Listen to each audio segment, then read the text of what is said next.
So hey guys and back this is Vik and you are watching my channel. तो भाई चालू करते हैं। फिलहाल इस बार थोड़ा सा इंपॉर्टेंट टॉपिक आता है। क्यों?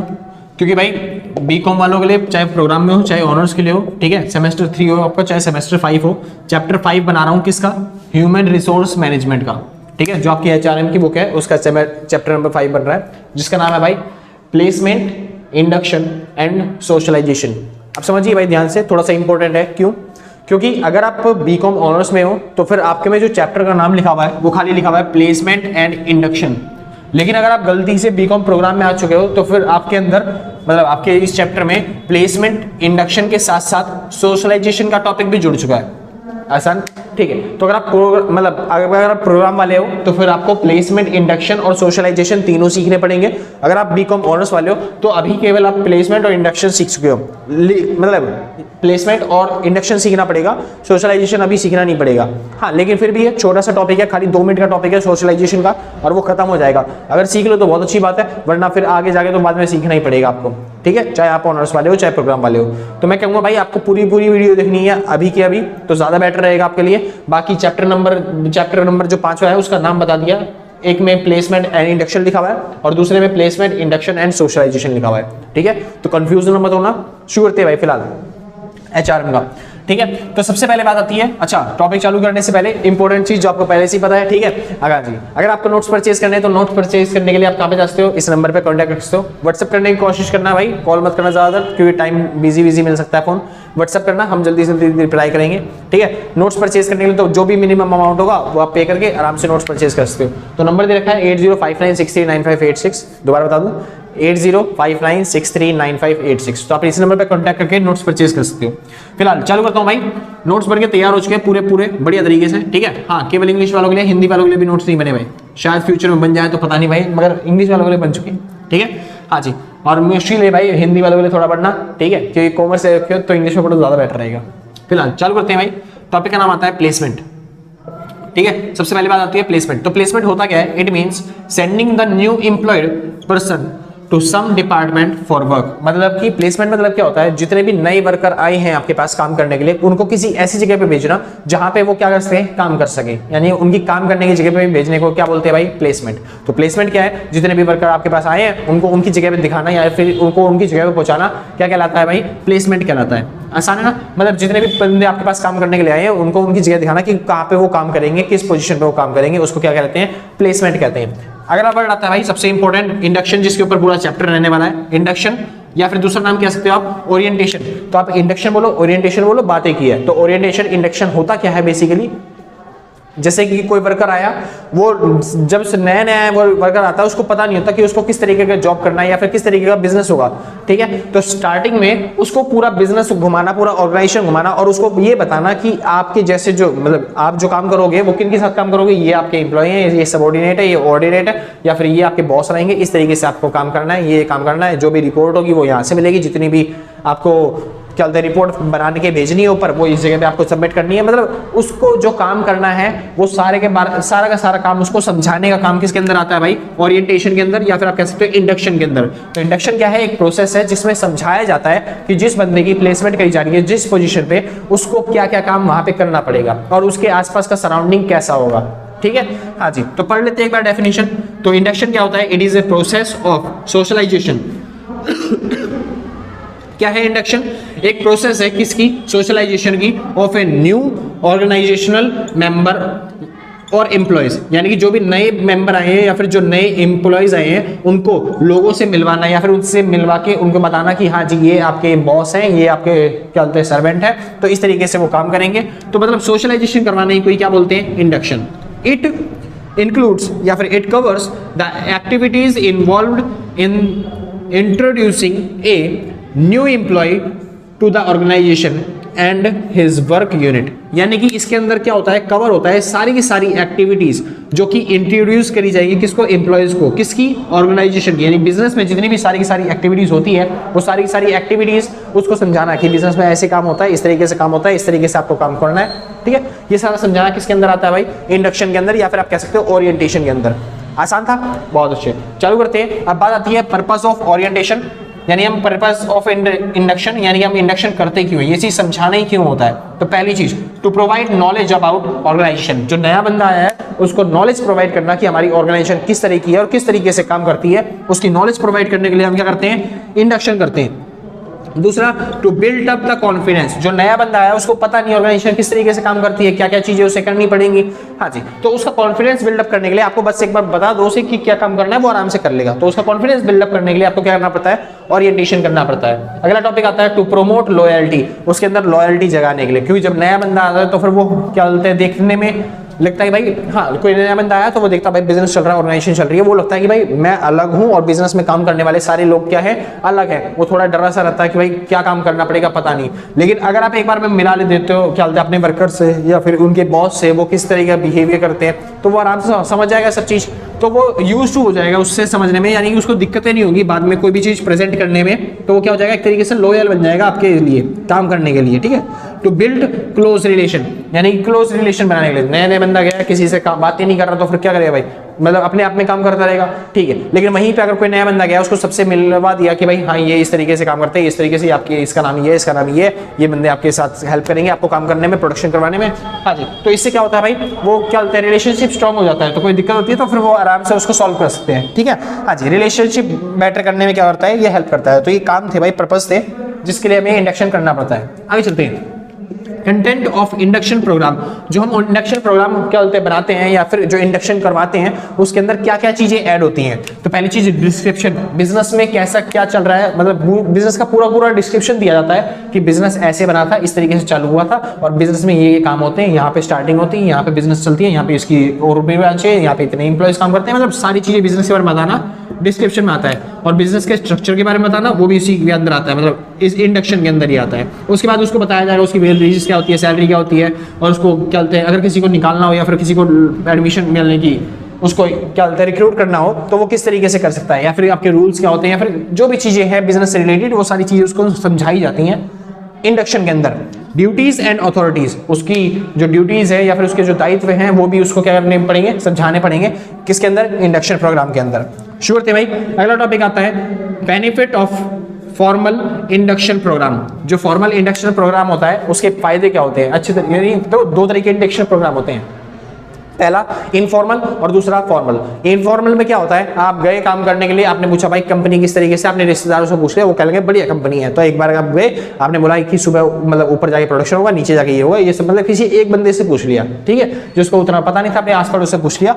तो ये होता है इनफॉर्मल। फॉर्मल उतना मतलब इनफॉर्मल उतना कारगर नहीं होता, उतना अच्छे तरीके से काम नहीं कर पाता जितने अच्छे तरीके से कौन काम करता है, फॉर्मल। फॉर्मल में क्या होता है, जो बिजनेस का मालिक होता है या फिर जो बॉस होता है या फिर जो एचआरएम होता है वही भेज देता है किसको, सुपरवाइजर को, कि जाओ और इसको पूरी कंपनी का क्या दिखा के आओ, कि भ्रमण करवा के लाओ या फिर घुमा के लाओ पूरी कंपनी की किस तरीके से है और वो किस तरीके से कंपनी काम करती है।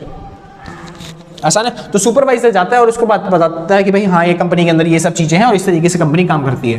तो पहली चीज फायदे क्या होते हैं इससे फॉर्मल इंडक्शन से, पहली चीज रिड्यूस एंजाइटी। जो एंजाइटी होती है, नया नयापन होता है कि भाई नया आने में क्या बोलते दिक्कत होती है कि फिर कैसे सेटअप कर पाऊंगा, नई नई कंपनी के अंदर कैसे काम कर पाऊंगा, तो वो एंजाइटी टूट जाती है। उसके बाद नोइंग एक्सपेक्टेशन, यानी कि वो अपनी जिसको इंडक्शन आप समझा रहे हो, जो एम्प्लॉइज है जो काम करने के लिए आया है, वो ना जान जाता है कि मेरे को कितना काम करना है और बिजनेस जो है वो मेरे से कितना एक्सपेक्ट करता है, बॉस मेरे से कितना काम एक्सपेक्ट करेगा, क्योंकि स्टार्टिंग में उसे बता दिया जाता है ना कि आपको ये काम करना पड़ेगा, इस तरीके से काम करना पड़ेगा, तो एक्सपेक्टेशन जान जाता है मेरे को किस तरीके का काम करना है, कैसे काम करना है। अगली चीज यूनिफॉर्म, यानी कि वो ये नहीं है वर्दी, मतलब वर्दी की बात मैंने कहा, यूनिफॉर्म मतलब मिलके काम करता है वो, ठीक है। हाँ जी, जैसे सारे लोग करते हैं वैसे ही वो भी क्या होता है उन सबके साथ मिलके काम कर लेता है। आगे चलते हैं पॉजिटिव एटीट्यूड। अब उसका एटीट्यूड कैसे बन जाता है, पॉजिटिव, क्योंकि उसको पता है क्या काम करना है, किस तरीके से करना है, तो वो अच्छे से काम करेगा, ठीक है। जब नहीं पता होता तो थोड़ी दिक्कत होती है, गड़बड़ी करता है, उसको छुपाने की कोशिश करेगा, तो नेगेटिव एटीट्यूड बनता है एक तरीके से, यहाँ पे पॉजिटिव बन जाएगा अगर उसे सब चीज पता है तो। शुरू करते हैं प्रॉब्लम्स एरियाज इन इंडक्शन।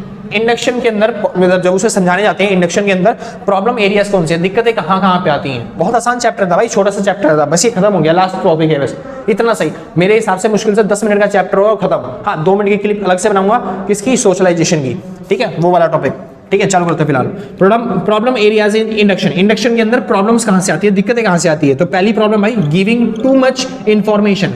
जब इंडक्शन के लिए कोई बंदा आया है या फिर जॉब के लिए कोई बंदा आया, उसको बहुत सारी इन्फॉर्मेशन दे देते हैं। जब बहुत सारी इन्फॉर्मेशन दे देते हैं तो दिमाग प्रोसेस नहीं कर पाता और वो भूलना चालू हो जाता है, जितनी भी प्रोसेस होती है या फिर उसे क्या भी काम करना है वो भूलना चालू हो जाता है। इस वजह से इंडक्शन फेल हो सकता है। ठीक है, तो बहुत लिमिटेड मतलब जो इंपॉर्टेंट टॉपिक हो खाली वही बताओ इंडक्शन में, शुरुआत में उसे थोड़ा थोड़ा काम दो। तो इस वजह से क्या होता है भाई, वो ज्यादा जल्दी समझ पाएगा चीजों को।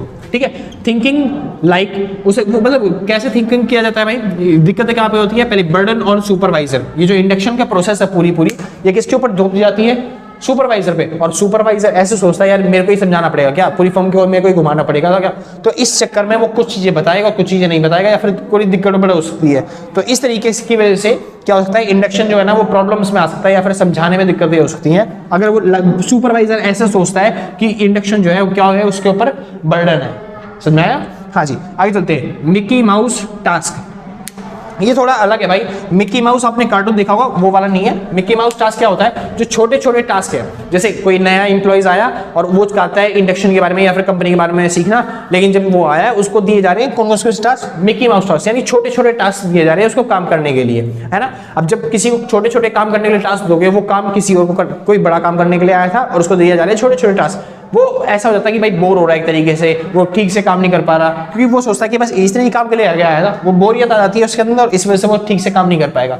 तो छोटे छोटे टास्क उतना ना दो ज्यादा तो ज्यादा बेटर रहता है। आसान है, हाँ मतलब इंपॉर्टेंट टास्क देने उसे, लेकिन इतने भी नहीं देने कि बहुत सारे हो जाए और इतने कम भी नहीं देने कि बहुत थोड़े हो जाए, वो बोर हो जाए। ठीक है, आगे चलते हैं भाई, और ये टॉपिक खत्म हो गया। ये प्रॉब्लम्स होती थी जिस वजह से क्या होता है, इंडक्शन फेल हो सकता है आपका। आगे चलते हैं, last topic, how to make induction effective. एक इंडक्शन को इफेक्टिव कैसे बनाया जाए, अच्छे तरीके से कैसे समझाया जाए उस इंसान को। पहला चीज ह्यूमन साइड, ह्यूमन साइड होनी चाहिए, यानी कि जो समझाने वाला होता है वो इंसान होना चाहिए, ताकि वो फीलिंग समझ पाए सामने वाले की कि वो समझ पा रहा है या फिर नहीं समझ पा रहा।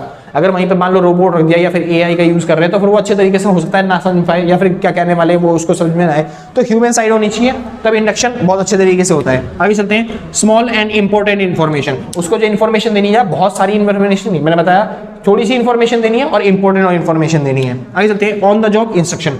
बाकी जो चीजें हैं, पहले तो स्टार्टिंग में हमने थोड़ी थोड़ी इंफॉर्मेशन दे दी, बाकी जो चीजें रह गई हैं उसको उसके काम करते करते समझाया जाए, यानी ऑन द जॉब ट्रेन मतलब इंट्रोडक्शन। जब वो जॉब कर रहा होगा, काम कर रहा होगा, उसके टाइम पे उसे क्या देना है, इंस्ट्रक्शन देना है, उसको बताना है कि ये काम इस तरीके से करना था। ठीक है भाई, आगे चलते हैं, क्लोज टच, और उस पर निगरानी रखनी है कि वो काम कर पा रहा है या फिर नहीं कर पा रहा ठीक से। यानी अगर वो अच्छे तरीके से काम करना है तो अप्रिशिएट करो, हाँ जी आपने बहुत अच्छा काम किया, लेकिन अगर कोई गलत तरीके से काम कर रहा है तो उसको समझाओ कि भाई आपको ऐसा काम नहीं करना, इस तरीके से करना है। ठीक है, कि हमारा ऑर्गेनाइजेशन इस तरीके से चाहता है इस चीज को काम करने के लिए। तो ये सारा होता है भाई इंडक्शन और ओरिएंटेशन के अंदर। तो यहाँ पे खत्म होता है आपका पूरा चैप्टर। अगर आप कौन से वाले हो, बीकॉम मतलब ऑनर्स वाले हो, अगर आप प्रोग्राम वाले हो तो 2 मिनट की एक क्लिप और बनाऊंगा भाई सोशलाइजेशन के ऊपर, और फिर आपका चैप्टर खत्म हो जाएगा। मैं कह रहा हूँ भाई आपको पूरा चैप्टर खत्म करना है, चाहे आप ऑनर्स के हो चाहे आप प्रोग्राम के हो। ठीक है भाई, हाँ जी। तो फिलहाल अगर वीडियो अच्छी लग रही है तो लाइक शेयर सब्सक्राइब करते ना। ठीक है भाई, बहुत अच्छे। तो मिलते हैं अगली क्लिप पे। ठीक है, और भाई जिसको नोट करना है नोट कर लो। मेरे को पता है मेरी राइटिंग थोड़ी खराब है, तो इस वजह से थोड़ा टाइम दे रहा हूँ, और मैंने समझा भी दिया था टॉपिक। हाँ भाई, शुक्र थे से आते हैं लास्ट टॉपिक पे, जो आपका चैप्टर खत्म होता है। नाम आता है सोशलाइजेशन। अब सोशलाइजेशन क्या होता है, बहुत आसान टॉपिक है। It is the process of adjustment and adaptation. जो नया बंदा आया है उसको एडजस्टमेंट और एडेप्टेशन की जो प्रोसेस होती है उसी को बोलते हैं सोशलाइजेशन। आसान है, ज्यादातर बंदे समझ लेते हैं भाई सोशलाइजेशन और इंडक्शन दोनों एक ही चीज है। भाई सोशलाइजेशन थोड़ा बड़ा एरिया है, वास्ट एरिया में आता है, और इंडक्शन जो होता है वो थोड़ा सा छोटी प्रोसेस होती है सोशलाइजेशन। समझिए, सोशलाइजेशन मतलब क्या होता है, उस जो नया एम्प्लॉय आया है उसको अपने जो एनवायरनमेंट है उससे यूज टू करवाना, यही होता है सोशलाइजेशन। और इसकी छोटी सी प्रोसेस क्या होती है, इंडक्शन होती है। जैसे कि हमारे क्या होता है, एक सुपरवाइजर को भेज के कि भाई पूरी बताओ कि पूरी एनवायरनमेंट में चल क्या रहा है। मैं लेकिन जो सोशलाइजेशन है इसके अंदर आप 3 तरीके से सोशलाइजेशन कर सकते हो। पहला प्री अराइवल, दूसरा एनकाउंटर स्टेज, और तीसरा मेटाफोरोसिस स्टेज। आसान है, इन स्टेजों में क्या होता है, पहली स्टेज में क्या होता है, इसे बोलते हैं प्री अराइवल, यानी कि उसके पहुंचने से पहले ही आप उसे समझा सकते हो कि भाई हमारी कंपनी कैसी है, किस तरीके से चाहती है। जैसे कंपनी कई बार बड़ी बड़ी कंपनी होती है तो अपनी बुक निकाल देती है, हमारी ऑर्गेनाइजेशन किस तरीके से काम करती है, कैसे चल रही होती है, किस तरीके से उन हमारे काम पर काम कर रहे होते हैं, आपको क्या काम करना पड़ेगा। कोई नया एम्प्लॉय होता है, सुपरवाइजर को क्या काम करना पड़ेगा, या फिर जो मैनेजर है उसको क्या काम करना पड़ेगा। आसान है, तो इस तरीके से क्या हो सकते हैं, आपके पास काम आ सकते हैं। ठीक है भाई, तो आप इस तरीके से समझ सकते हो, यानी आप प्रीव्यू दे सकते हो अपनी ऑर्गेनाइजेशन का। आगे चलते हैं एनकाउंटर स्टेज। एनकाउंटर स्टेज क्या होती है, एक ऐसी स्टेज जहां पे वही इंडक्शन वाला जो टॉपिक था वो इसके अंदर आता है। इंडक्शन यहाँ पे क्या जाता है, यानी कि एक सुपरवाइजर आपको दे दिया जाएगा जो आपको रियल वर्क कंडीशन में काम करवाएगा, यानी जो बताएगा अगर आपको रियली में अगर काम करना है बिजनेस के अंदर तो किस तरीके से आपको काम करना पड़ेगा, किस तरीके से सारी प्रोसेस की जाती है। और last stage meta process stage, जिसके अंदर क्या होता है, workout with problems to beat problems. एक सेकंड, वर्कआउट विद सॉल्यूशंस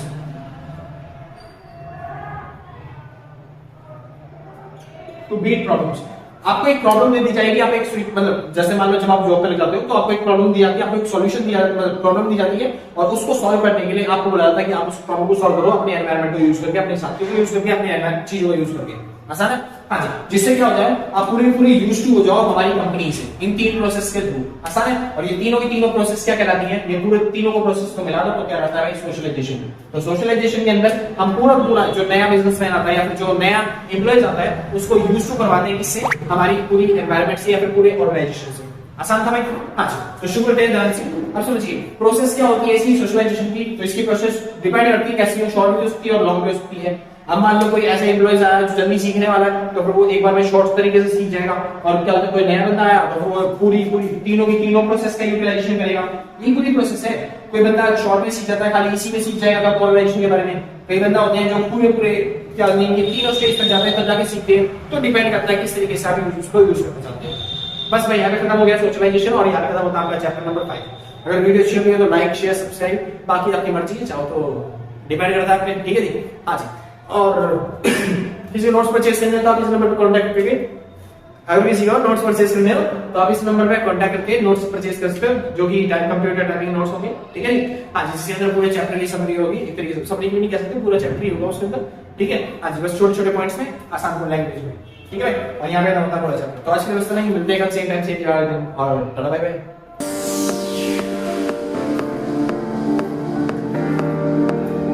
जिसको नोट करना है भाई नोट कर लेना, ध्यान है बाद में भूल जाऊंगा मैं।